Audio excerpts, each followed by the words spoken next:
Hi guys, welcome back to my channel. Last class में हमने संविधान और राज व्यवस्था के बारे में कुछ बेसिक बातों को डिस्कस किया था और इनके बीच में जो डिफरेंस है, कॉन्स्टिट्यूशन और पॉलिटी के बीच में जो डिफरेंस है, हमने उस पर डिस्कस किया था। आज हमारी ये सेकंड वीडियो है। आज हम संविधान के महत्व पे बात करेंगे, इंपॉर्टेंस ऑफ कॉन्स्टिट्यूशन पे बात करते हैं। तो मैंने आपको लास्ट क्लास में बताया था कि संविधान क्या है और राज व्यवस्था क्या है। तो संविधान के बारे में मैंने आपको बताया था कि संविधान किसी भी देश के शासन को चलाने के लिए विधियों का या कानूनों का एक संकलन है कि कोई भी लॉज हैं, कोई भी एक्ट्स हैं, उनका अगर हम कंपाइल करके एक डॉक्यूमेंट बना देते हैं जिससे उस देश पे, उस कंट्री पे रूल किया जा सकता है, तो वो क्या होता है? एक संविधान होता है, एक कॉन्स्टिट्यूशन होता है। तो संविधान के बारे में मैंने आपको बताया। तो संविधान के बारे में हम क्या बोलेंगे? संविधान किसी भी देश पर शासन के लिए, किसी देश पर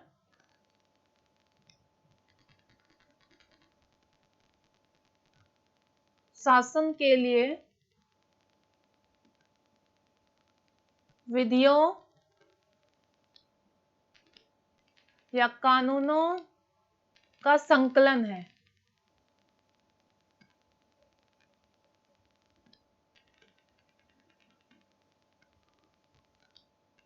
और जो ये विधि और जो कानून होंगे, ये आधारभूत है। इट मींस वो बिल्कुल मौलिक है, बेसिक प्रिंसिपल्स होंगे।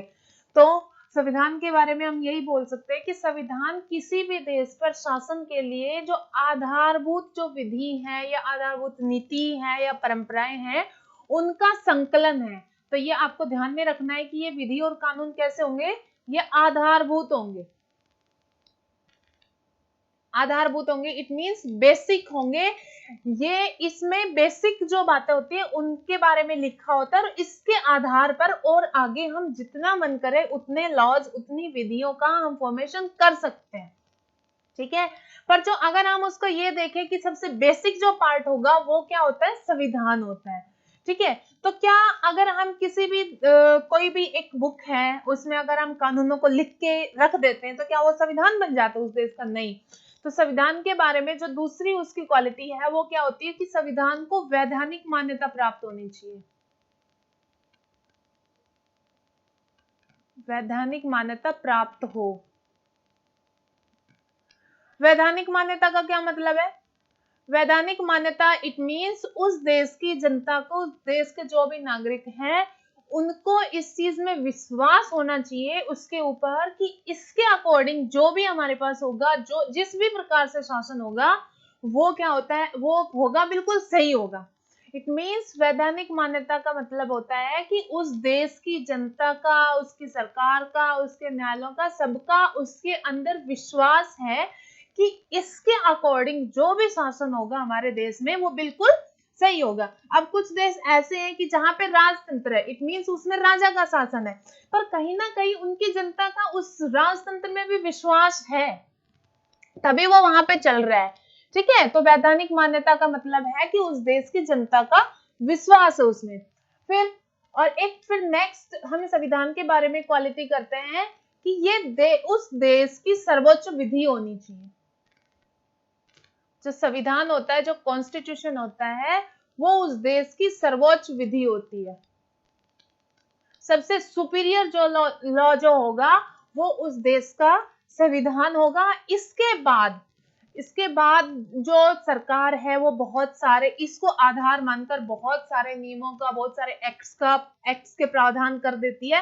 पर जो सबसे उनमें जो अगर हम बात करते हैं सबसे ज्यादा प्रभावी कौन होगा, सबसे ज्यादा सुपीरियर कौन होगा, वो होता है संविधान। ठीक है। तो संविधान के बारे में हमने 3 क्वालिटीज पढ़ी है कि संविधान किसी भी देश पर शासन के लिए जो आधारभूत नीतियों या कानूनों या परंपराओं का एक संकलन है। सेकंड पॉइंट, उसको वैधानिक मान्यता प्राप्त होनी चाहिए। इट मींस उसकी देश की जनता का उसमें विश्वास होना चाहिए। फिर नेक्स्ट पॉइंट मैंने आपको बताया कि वो उस देश की सबसे सर्वोच्च विधि होती है, सबसे सुपीरियर लॉ होता है, उसके ऊपर और कोई भी लॉ काम नहीं करता है। इसको आधार मानकर हम बहुत सारे नियम, बहुत सारे एक्ट्स, निर्देश, आदेश पारित कर सकते हैं। पर अगर हम उनमें सबसे ज्यादा प्रभावी होने की बात करेंगे तो वो क्या होगा? संविधान होगा। ठीक है, अब हम नेक्स्ट करते हैं कि संविधान की इंपॉर्टेंस क्या है, कि किसी भी देश में संविधान होता क्यों है और ऐसी कौन सी जरूरतें हैं जिनको संविधान पूरा करता है और उस देश के बारे में हमें संविधान से क्या क्या पता चलता है। तो वो सब किसके अंतर्गत आते हैं, इंपॉर्टेंस की। संविधान की इंपॉर्टेंस क्या है, इंपॉर्टेंस ऑफ कॉन्स्टिट्यूशन।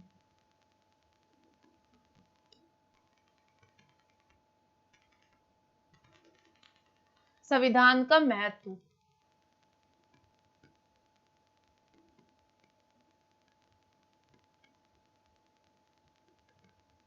तो अगर हम इंपॉर्टेंस की बात करते हैं तो फर्स्ट पॉइंट इसमें अगर हम डालें कि संविधान से हमें किस चीज के बारे में पता चलता है, उस देश के बारे में हमें क्या इंफॉर्मेशन मिलती है, तो फर्स्ट है कि हमें कोई भी कंट्री है उसका जो कॉन्स्टिट्यूशन है उससे हमें उस देश की शासन प्रणाली के बारे में पता चलता है।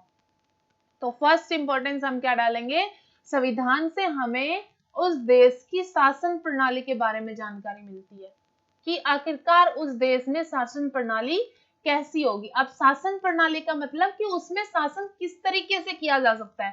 शासन हो सकता है कि लोकतंत्रात्मक हो, कि उस देश में लोकतंत्र हो सकता है उस देश में राजतंत्र हो।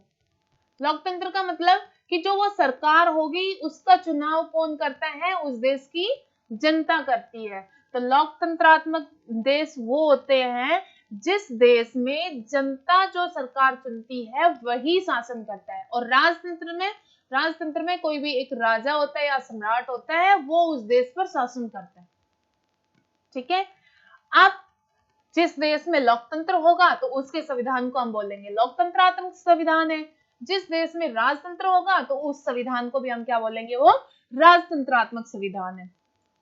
संविधान के कॉन्स्टिट्यूशन है उसके क्लासिफिकेशन के बारे में हम आगे आने वाली वीडियोस में बात करेंगे, तो अभी हम इसकी इंपॉर्टेंस पे बात करते हैं।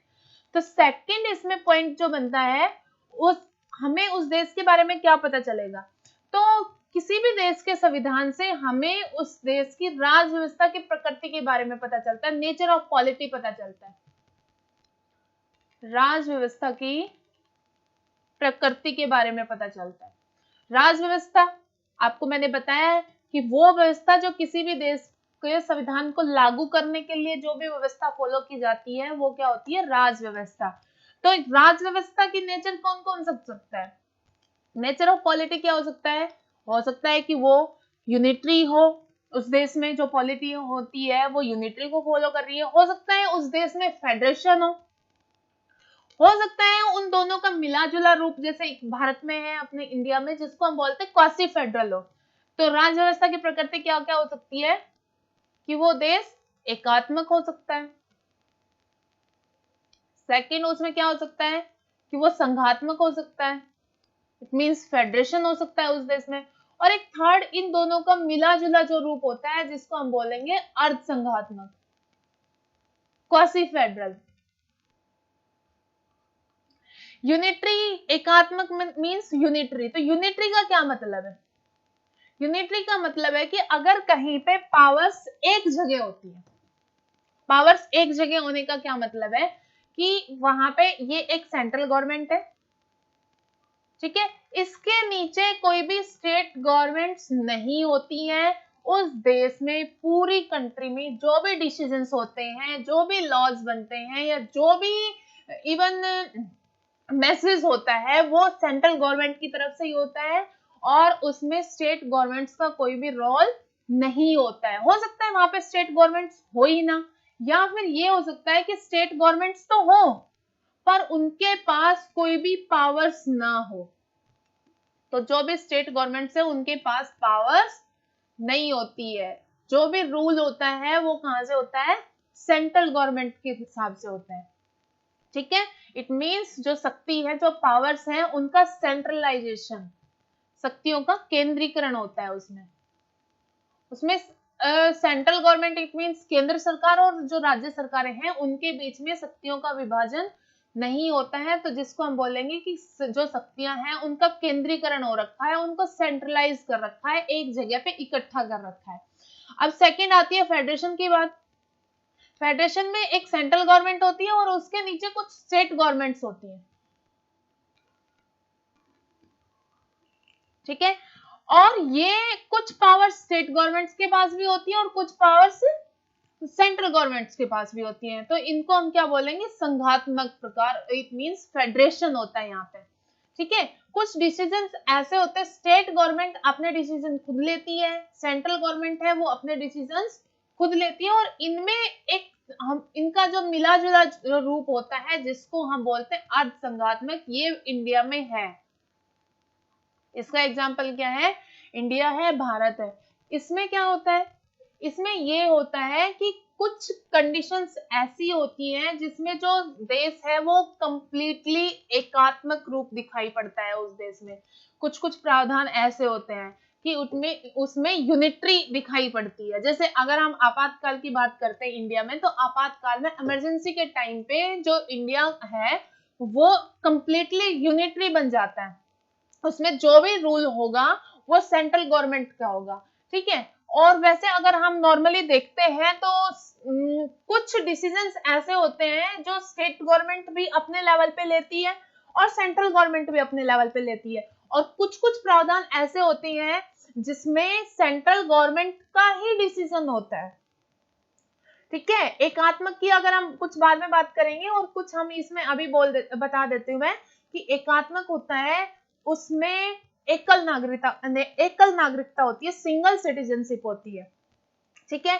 संघात्मक में मोस्टली जो रियल जो संघात्मक जो होती है प्रवृत्ति, उसमें दोहरी नागरिकता का पाया जाता है कि जो सेंट्रल गवर्नमेंट है उसकी नागरिकता अलग होती है। जैसे अभी प्रेजेंट में अमेरिका की हम बात करें, यूएसए की बात करें, तो यूएसए में दोहरी नागरिकता होती है, डबल सिटीजनशिप होती है, कि उसमें जो सेंट्रल गवर्नमेंट है उसकी सिटीजनशिप अलग होती है और जो स्टेट है वो अलग होती है, उसका एक अलग नागरिकता आपको मिलती है। पर इंडिया में ऐसा नहीं है, इंडिया में एक सिंगल सिटीजनशिप का प्रावधान है। इट मींस आप सिर्फ और सिर्फ भारत के नागरिक हो। ऐसा नहीं है कि जो हरियाणा स्टेट से है वो भारत के साथ साथ हरियाणा के भी नागरिक उनको बोला जाए, ठीक है, तो ऐसा नहीं है। तो इनके बारे में हम आगे डिटेल बात करेंगे। अब थर्ड हम बात करें कि संविधान से हमें क्या पता चलता है, तो थर्ड पॉइंट आता है कि जो संविधान है वो किसी भी देश की सरकार का स्वरूप बताता है, देश की सरकार का स्वरूप बताता है। सरकार का स्वरूप का क्या मतलब है, सरकार का स्वरूप का मतलब है कि उस देश में जो सरकार होगी वो प्रेसिडेंशियल रूल होगा या पार्लियामेंट्री सिस्टम होगा। तो सरकार का कौन से रूप होते हैं, एक संस्थात्मक बोल सकते हैं, पार्लियामेंट्री, और दूसरी होती है अध्यक्षात्मक, इट मींस प्रेसिडेंशियल रूल। अब इन दोनों के डिफरेंस क्या है कि जो संस्थात्मक जो प्रणाली होती है, जो पार्लियामेंट्री जो सिस्टम होता है, उसको अगर हम एक नॉर्मल सी बात करें तो उसमें जो राष्ट्र का प्रमुख होता है और जो रियल में जो शासन का प्रमुख होता है या सरकार का प्रमुख होता है, वो दोनों अलग अलग होते हैं। तो हम क्या बोलेंगे, राष्ट्र का प्रमुख और शासन या सरकार का प्रमुख, वो दोनों अलग अलग होते हैं। अगर हम इंडिया में हमारे पास पार्लियामेंट्री सिस्टम है, राष्ट्र का प्रमुख कौन होता है इंडिया में, प्रेसिडेंट होता है, इट मींस राष्ट्रपति होता है। और जो रियल में शासन का प्रमुख होता है वो आपके पास होता है प्रधानमंत्री, पीएम होता है। तो ये दोनों अलग अलग हैं। तो ये कौन सी है सिस्टम, ये पार्लियामेंट्री सिस्टम है।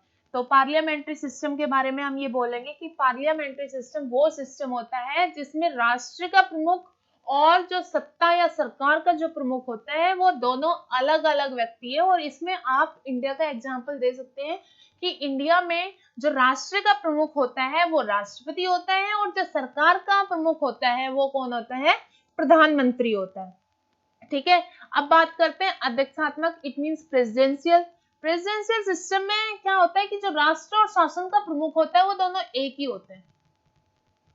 तो एक ही व्यक्ति होगा वो राष्ट्र का प्रमुख भी होगा और वही व्यक्ति शासन का भी प्रमुख होगा। अगर हम एग्जांपल लेते हैं यूएसए का, यूएसए में प्रेसिडेंशियल सिस्टम है, इसमें राष्ट्र का प्रमुख और शासन का प्रमुख दोनों आदमी एक ही हैं, दोनों व्यक्ति एक ही हैं, ठीक है। अब नेक्स्ट अगर हम पॉइंट की बात करें, फोर्थ जो इंपॉर्टेंस है वो कॉन्स्टिट्यूशन की क्या है कि जो कॉन्स्टिट्यूशन है वो किसी भी जो देश है उसकी सरकार के अंगों की शक्तियों का बंटवारा करता है। जो सरकार है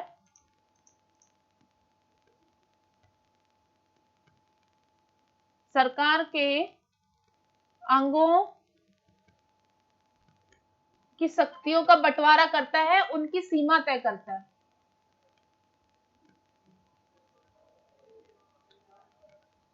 शक्तियों की सीमा तय करता है।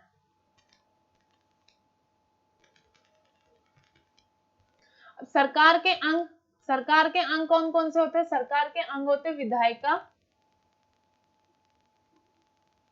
विधायिका इट मींस लेजिस्लेचर, कार्यपालिका मींस एग्जीक्यूटिव, और थर्ड होती है इसमें न्यायपालिका इट मींस जुडिशरी। तो जो ये संविधान है किसी भी देश का, जो कॉन्स्टिट्यूशन है, उसी में ये स्पेशल मेंशन होता है कि विधायिका का काम क्या होगा, विधायिका की क्या शक्तियां होंगी और विधायिका किस लेवल तक उसकी पावर्स होंगी। जो उसके जो पावर्स हैं उनकी भी जो लिमिट जो डिसाइड हो जाती है वो भी कौन करता है? संविधान ही कर देता है, ठीक है। तो जो सरकार के जो अंग हैं, विधायिका हो, कार्यपालिका हो, न्यायपालिका हो, इन तीनों की जो शक्तियां हैं उनको पृथक्करण करता है और इनकी शक्तियों की जो सीमा है उनको भी तय करता है। अब बात आती है विधायिका क्या होती है। तो विधायिका होती है कि कोई भी देश में संविधान तो लागू हो गया पर उसके आधार पर लागू करने के लिए कुछ विधियां बनानी भी पड़ती हैं और कुछ एक्स्ट्रा जो पॉइंट्स आ जाते हैं जिन पे, जैसे अभी पहले क्या था कि ऑनलाइन नहीं था, ऑनलाइन कोई भी कोर्ट वॉर्ट नहीं लगता था, तो क्योंकि उस टाइम पे ऐसी कोई सिचुएशन ही नहीं थी। अभी कोविड टाइम में ऑनलाइन कोर्टों का प्रावधान हुआ, तो ये सारी चीजें ऐसे, कुछ कोविड आ गया तो कोविड को संभालने के लिए कोई भी महामारी आ जाती है, तो अब वहां पे संविधान जब बन रहा था तो उस टाइम पे ऐसा थोड़ी ना पता था कि ऐसे ऐसे एक कोविड आएगा तो उसके लिए हमें कुछ ऐसे प्रावधान करने पड़ेंगे, कुछ ऐसी विधियां बनानी पड़ेंगी, कानून बनाने पड़ेंगे, नहीं। तो संविधान को लागू करने के लिए या कुछ ऐसे जो पॉइंट्स आ जाए, ऐसे कोई विषय आ जाए जिन पर कानून बनाना है, तो वो कानून कौन बनाएगा? वो विधायिका बनाएगी। तो विधायिका का काम क्या हो जाएगा? विधियों का निर्माण करना। और ये विधियों का निर्माण कैसे कर सकती है? इसमें जो आधार बनेगा वो कौन बनेगा? संविधान बनेगा। तो हम क्या बोलेंगे कि विधायिका का काम क्या होता है? विधायिका संविधान के आधार पर विधियों का निर्माण करती है, ठीक है। कॉन्स्टिट्यूशन को बेस मानकर वो एक्ट्स का फॉर्मेशन करती है, एक्ट्स को बनाती है, ठीक है, कोई भी रूल पास करती है। अब सेकंड आती है कार्यपालिका। अब विधायिका ने कोई भी कानून बनाया तो उसको एग्जीक्यूट करना है, जो एग्जीक्यूशन का जो काम होगा वो करती है कार्यपालिका। तो कार्यपालिका का काम है कि वो विधियों को, विधायिका द्वारा बनाई गई विधियों को देश में लागू करती है।